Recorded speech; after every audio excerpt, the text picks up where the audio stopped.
Night patrol was supposed to be routine.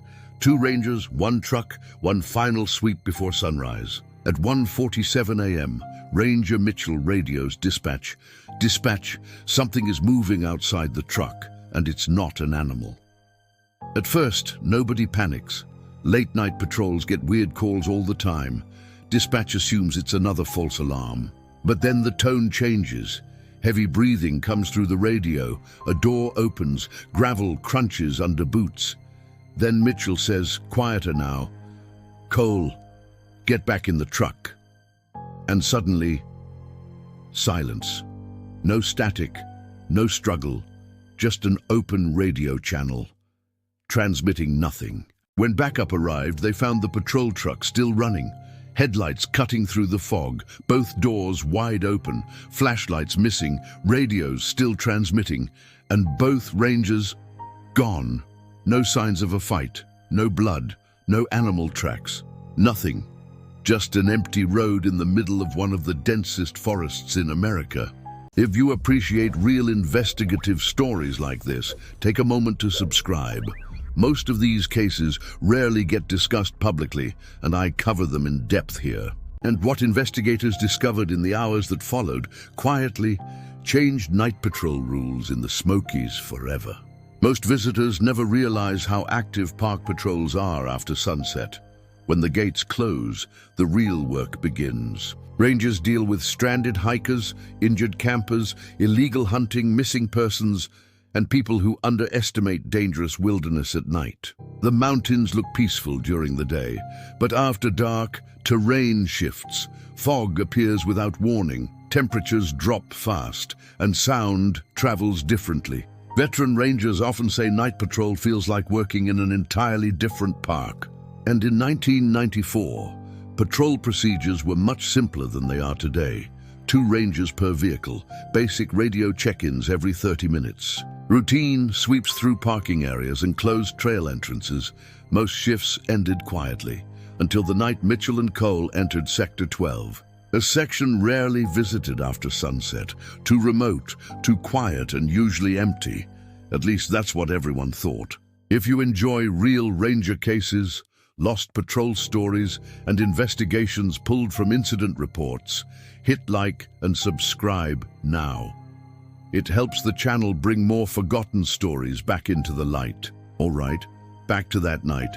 Dispatch logs show the first part of their patrol was completely normal. Vehicle checks, campground sweeps, routine chatter, nothing unusual. Then, shortly after 1:30 a.m., Cole reports something odd. A vehicle parked deep along a closed trail access road, engine cold, no owner nearby, which already didn't make sense.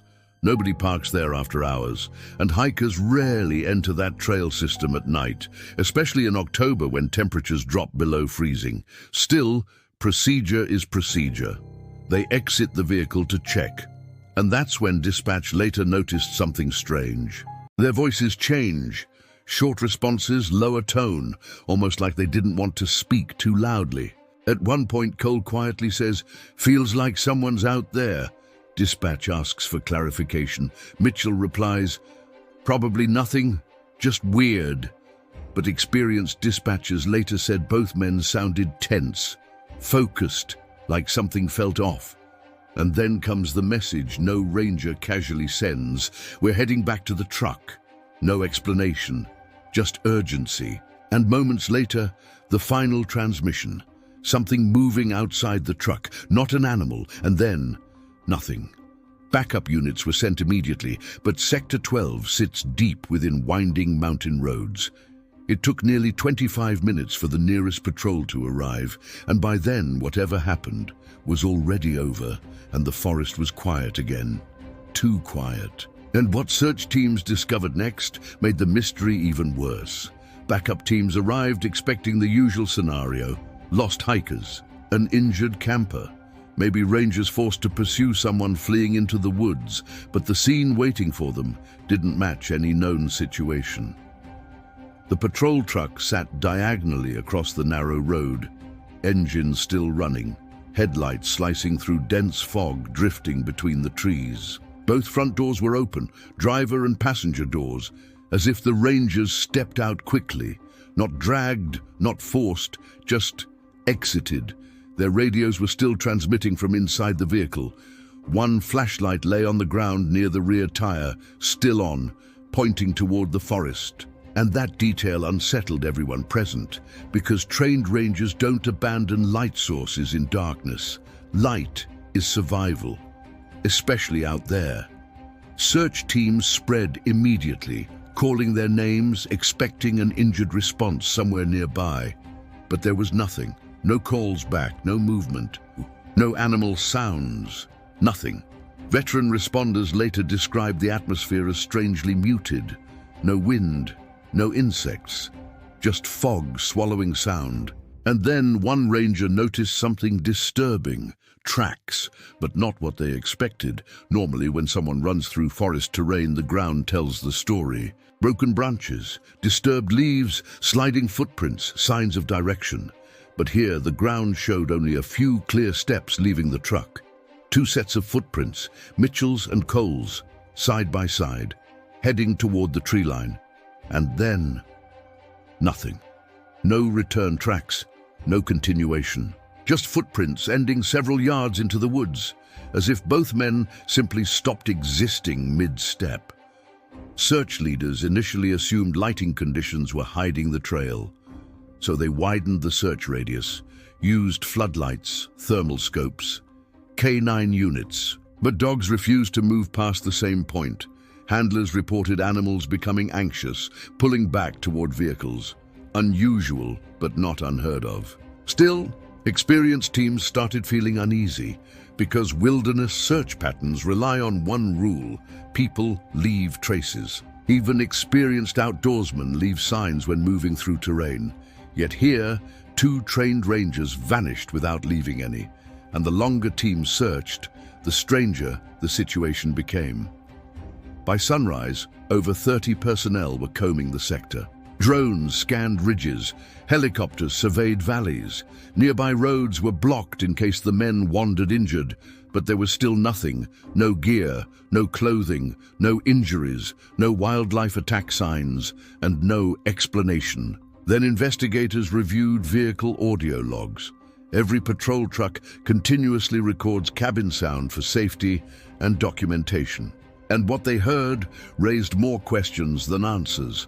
At first, normal patrol chatter, routine observations. But once they reach Sector 12, conversation shifts. Voices become quieter, less casual. At one point, Mitchell says, "Feels like we're being watched." Cole laughs it off. But seconds later, Cole says, "Yeah, I see what you mean." Then comes silence. Long silence. Only engine noise and faint wind. Until Mitchell suddenly whispers, "Did you see that?" Cole replies, "In the trees?" And Mitchell says, "Yeah." Dispatch logs never mention those statements. Only vehicle recordings revealed them. Investigators later tried to match possible causes. Animals, headlamp reflections, fatigue, hallucinations, but neither ranger sounded panicked, just confused. Like they were seeing something unexpected. Then comes the final moment before they exit the truck. Mitchell says, "Something's moving around us." Cole answers, "Let's go." Doors open, footsteps on gravel, and audio captures one final sentence before static overwhelms the recording. "Why are there lights out here?" Search records confirm no other patrol units were in the area. No campers, no vehicles, no hikers, no authorized personnel. Nothing that should produce visible lights. And after that, silence. The recording ends. Search operations continued for 4 days. Teams pushed deeper into surrounding valleys and ridges. Helicopters scanned riverbanks. Divers checked nearby streams. Nothing surfaced. Eventually, the official conclusion mirrored countless other wilderness cases. Possible disorientation, accidental fall, exposure, case unresolved, files archived, families left without answers. But internally, something shifted. Because this wasn't just another missing hiker. 2 trained rangers vanished during active patrol. And quiet procedural changes followed in the months after. shifts adjusted, certain patrol routes avoided at night, check-in frequencies shortened, and certain remote sectors were quietly deprioritized after sunset. No press release, no announcement, just quiet changes noticed only by those working inside the system. And even today, some veteran patrol officers avoid Sector 12 after dark when possible, not because of ghosts or legends, but because experienced professionals learn to respect patterns, and patterns in this case never fully made sense. And what later surfaced from retired personnel interviews added one final layer to the mystery, one detail that still unsettles people who worked those mountains for decades. Years later, after most official reports were archived and the case faded from public memory, a retired search coordinator gave an interview to a small regional publication. Nothing sensational, just reflections on decades working in the mountains. But when asked about the hardest cases he'd worked, he didn't mention storms, avalanches, or large-scale rescues. He mentioned 1994, and he shared something almost nobody outside ranger circles ever heard. According to him, during the third day of the search, one patrol unit reported seeing lights deeper in the forest late at night. Small, moving lights, not flashlights, not vehicle beams, more like distant lantern glows drifting between trees. Search Command assumed they were reflections or another patrol unit out of position, but when contacted, every active team confirmed their location. No one was operating in that sector, and when the patrol tried moving toward the lights, they seemed to move away, always staying just beyond reach. Eventually, Command ordered the team to pull back for safety reasons. The next morning, when crews checked the same area in daylight, they found nothing unusual, no campsite, no burned ground, no footprints, no gear, just empty forest. The coordinator admitted he never reported that incident formally because there was no evidence. And experienced professionals don't file reports based on unexplained impressions. Still, he added something that stayed with many who heard it. He said, "After enough years out there, you learn something. The forest doesn't always behave the way we expect. And when experienced people start noticing the same strange patterns, even without proof, you pay attention." Today, patrol operations in the Smokies run smoothly. Visitors hike safely, campgrounds fill during peak seasons, most nights pass without incident, and new rangers entering service often never hear about the Mitchell and Cole case. Officially, it remains an unsolved disappearance. Privately, among long-time personnel, it became a quiet lesson. Not about monsters, not about conspiracy, but about humility. About understanding that wilderness still holds variables humans don't fully control. And when something repeatedly goes wrong in the same circumstances, professionals change procedures, even without perfect explanations. That's how safety evolves, through experience paid for by someone else. And maybe that's why the story still circulates quietly among rangers who worked those mountains in the 90s. Two experienced patrol officers, a routine night shift, an empty road, lights in the trees, and footprints that simply stopped.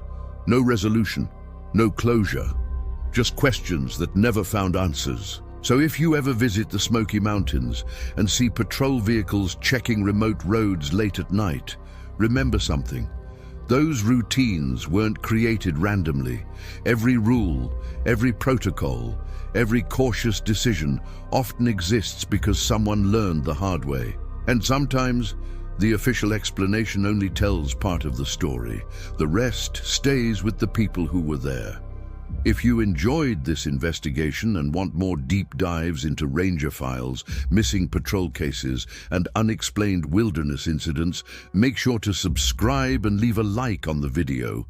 It helps more people discover these stories and allows this series to continue uncovering cases most people never hear about. And I want to ask you something. Have you ever experienced something in nature that you still can't explain? Strange lights, odd sounds, a moment where something just didn't feel right. Tell your story in the comments. Some of the best future episodes come directly from viewers' experiences. And until the next investigation, stay safe out there, because in places as old and vast as those mountains, not every mystery comes with an answer.